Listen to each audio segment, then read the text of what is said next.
The Battle of Neuburg occurred on the 27th of June 1800 in the South German state of Bavaria on the southern bank of the Danube River. Neuburg is located on the Danube between Ingolstadt and Donauwörth. This battle occurred late in the War of the Second Coalition, the Second War between revolutionary France and the conservative European monarchies, which included at one time or another Britain, Habsburg Austria, Russia, the Ottoman Empire, Portugal and Naples. After a series of reverses, several of the Allies withdrew from the coalition. By 1800, Napoleon's military victories in northern Italy challenged Habsburg supremacy there. French victories in the upper Danubian territories opened a route along the river to Vienna. In a series of battles in what is now southern Germany, the French pushed the combined Austrian and coalition force back, first capturing Stockach,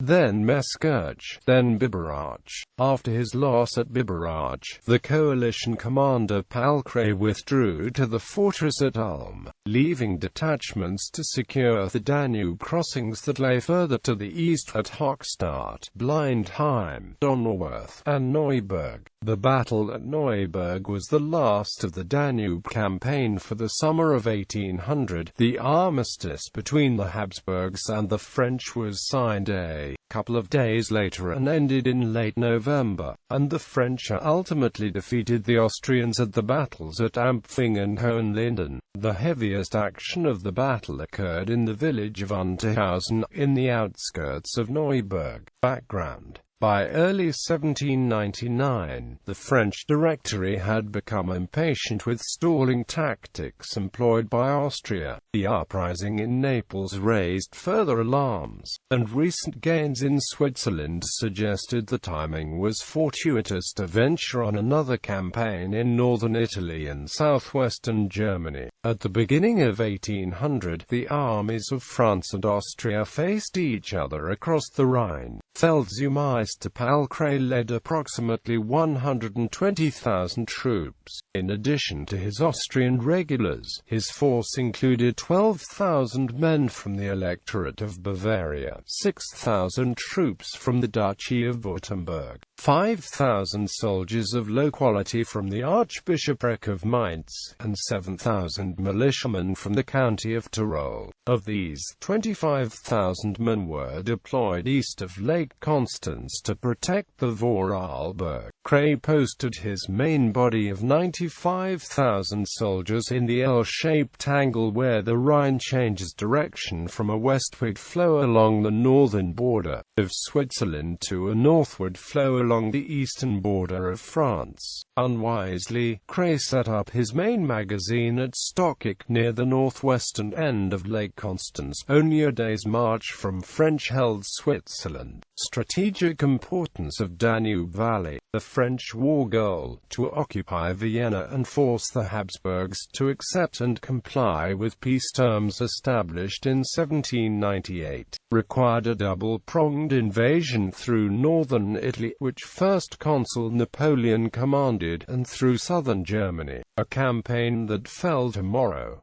To secure access into Bavaria and, eventually, to Vienna, the French needed to control the Danube Riverway. This was not a new tactic. The stretch of river between Ulm and Neuburg had been the site of major battles of the 30 Years' War and War of the Spanish Succession. Between Ulm and Ingolstadt, the Danube grows significantly in volume, making it a wide and swift waterway. The Iller joins the Danube at Ulm, dumping massive amounts of water into the stream. At Donauwörth, the Lech enters the Danube. Neuburg, the first significant city on the river after Donauwörth, had been the family seat of the princes of Pfalz-Neuburg. Taking it from a princely family of the Holy Roman Empire would be a blow to the morale and prestige of the Habsburgs, whose role it was to protect the small princely domains. Control of the bridges and passages between Ulm and Donauwörth.Neuburg, then Ingolstadt, offered an advantage of both transport and prestige.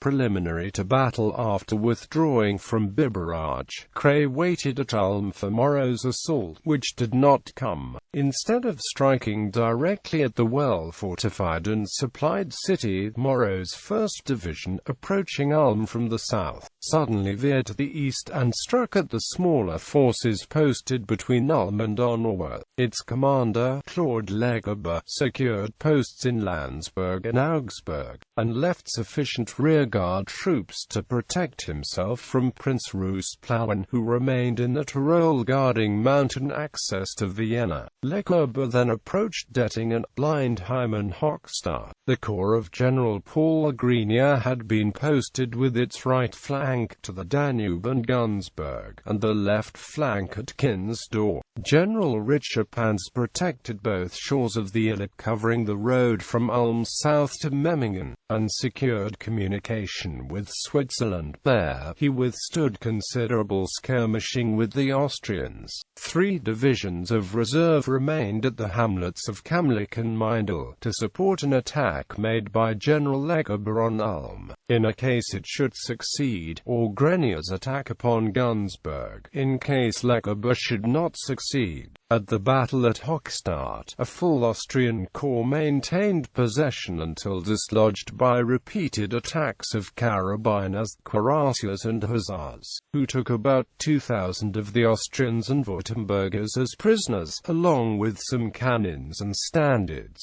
Once Hochstadt and its nearby bridges fell on the 19th of June, the French controlled the Danube crossings between Ulm and Donauwörth. Kray abandoned Ulm, and withdrew further downstream.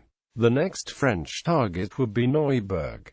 Orders of battle. French. The exact order of battle of French forces is not clear, but contemporary sources suggest the presence of a portion of General Claude Legerbe's corps of 28,368, including the forces of Generals Laval, Molitor, Jardin, and Vandamme. This is also confirmed in an extract of Morrow's dispatch to the French Minister of War, published in the London Chronicle, the 10th of June 1800. The 6th Chasseurs, 13th Cavalry, 4th Hussars and 11th Chasseurs distinguished themselves in this affair. The rest of the division and the TOV passed rapidly the Danube. General Grenier was equally well prepared. Quote, in addition, the presence of Théophile Corot de la Tour d'Auvergne, the 1st Grenadier of France, suggests that the Grenadier Company of the 46th Demi-Brigade Infantry de Line was at least engaged. In addition, General Espain's 37th and 84th Regiments were engaged, as were Grenadiers the 109th Regiment. Legerbe mentions the 37th and the 109th several times in his own account of the battle, so apparently they were heavily engaged. This would include the brigades of François Golis and François Bontemps. Legerbe's division, Armée Acute du Danube. Legerbe's division was reformed in April 1800 while still in Switzerland. After the Battle of Meschberg, both Wouvier, Saint-Cyr and Saint-Suzanne had retired to the Rhine, taking many of the forces with them. Consequently, Morrow had the cavalry commanded by Jean-Joseph von Stortpool to reinforce Legerbe's division. Based on the mentions in the dispatches and Legerbe's reconstituted division, portions of the following probably were either present or available. General of Division Dominique Vandamme, Generals of Brigade Jardin, Laval, Molitor, 1st Demi-Brigade de Légère, 36th, 83rd, 94th Demi-Brigades de Line, 8th Hussar Regiment, Total 9,963 infantry, 540 cavalry. Generals of Brigade François Gaulis and François Bontemps 10th Demi Brigade de Légère 37th, 84th, 109th Demi Brigades de Line, 36th, 93rd, 94th Regiments de Line 9th Hussars.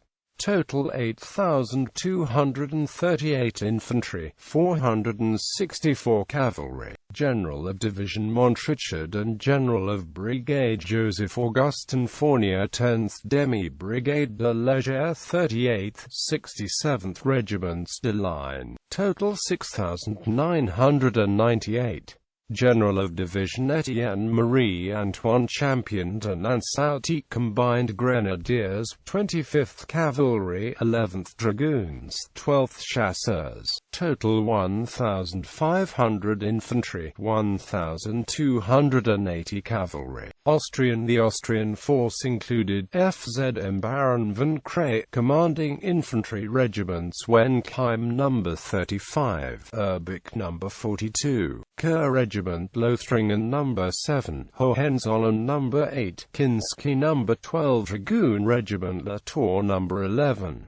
Total Austrian force, 8,000 men. Battle. On the 26th of June 1800, Krey's force held the remaining passages across the Danube between Neuburg and Ingolstadt. On that morning, the divisions of Guden and Montrichard marched toward the junction of the Danube and Lech rivers from Donauwörth. General Guden's division followed a southward track toward Potmies and established a line north to Hekirchen, approximately 3 miles. Montrichard's division, the 10th Demi Brigade de Légère and the 38th and 67th Regiments de Line marched toward Neuburg, which he was instructed to occupy with his right wing connecting to Guden's, and covered the road between Augsburg and Neuburg. Guden's division encountered some resistance before it could take possession of Potmies, but succeeded with several charges executed by the 6th and 8th Hussars, who also captured 100 horses from the Austrians.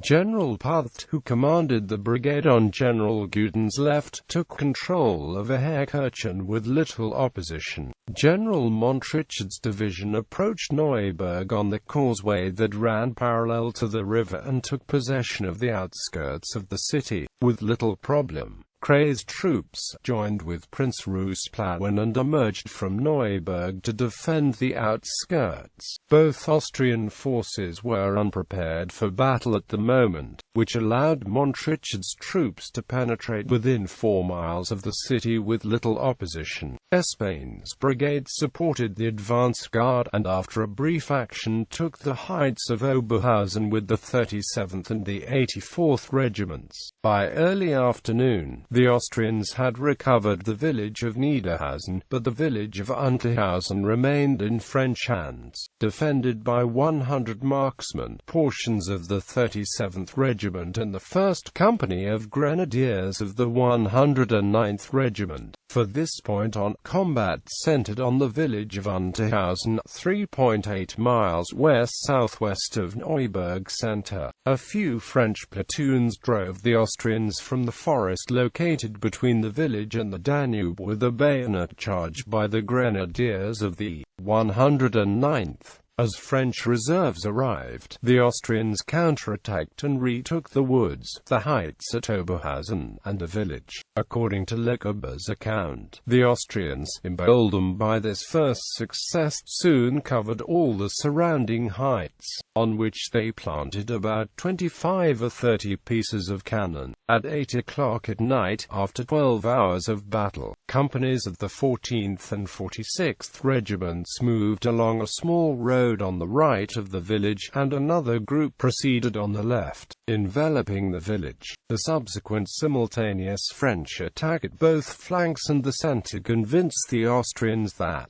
despite the defensive barrages laid by their artillery in Oberhausen, the French had been massively reinforced. The attack on the village, executed without firing a shot, involved fierce hand-to-hand fighting in which the commander of the 46th Regiment and and the 1st Grenadier of France, La Tour d'Auvergne, were both killed. Outside the village, the French 46th and 14th Light Infantry mingled in combat with the Austrian cavalry, yet managed to hold their own, presumably in squares. This melee continued until about 2200, when the Austrians withdrew from Unterhausen. Leckeber ordered his troops not to pursue, as nightfall was on them. Aftermath. The battle had immediate implications. General Ney established his headquarters in the castle at Neuburg, which overlooks the battlefield. General Moreau ordered the establishment of a tomb on the location where the 1st Grenadier had fallen. Emperor Francis II dismissed Palcray, who had lost an impressive succession of battles, and appointed his brother, the 18-year-old General Major Archduke John, to command the Austrian army. To compensate for John's inexperience, the Emperor named FZM Franz von Lauer as deputy commander, and a zealous obist Franz von Weyrother became chief of staff. In the broader scheme, the series of battles beginning with the losses at Stockach and Engen and ending at Neuburg broke the Austrian control along the strategic Danube. Similarly, in Italy, French successes at the battles at Montebello and Marengo forced Austrian withdrawal to the east, with France threatening Habsburg Austria from the northwest and southwest. The Austrians agreed to a ceasefire. Subsequent peace negotiations were complicated by the alliance Austria had made with Britain, and which prevented her from signing any separate peace.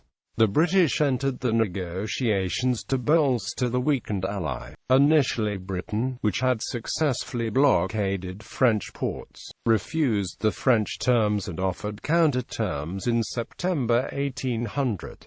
Napoleon later claimed that the Austrians did not negotiate in good faith, and sought only to gain time until the rainy season, when army movements would be difficult, and the Habsburgs would have an entire season to recruit.